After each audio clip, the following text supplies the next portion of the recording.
Isinagawa ang Joint Community and Campus Job Fair sa Isabela State University, Angadanan na naglalayong mailapit ang mga trabaho sa mga mamamayan ng bayan kahapon at 30 ng Hunyo. Pinangunahan ang aktibidad sa suporta ng Department of Labor and Employment Isabela Field Office bilang bahagi ng adhikain ng DOLE na isulong ang disente at produktibong hanap buhay para sa mga Pilipino.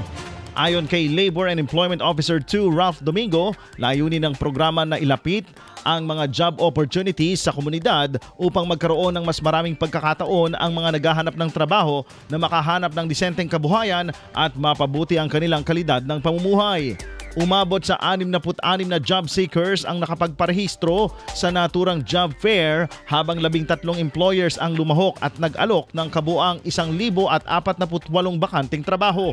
Inaasahang makatutulong ang naturang job fair sa pagbibigay ng mas maraming job opportunities at pagpapalakas ng ugnayan ng mga employer, job seekers at mga ahensya ng pamahalaan.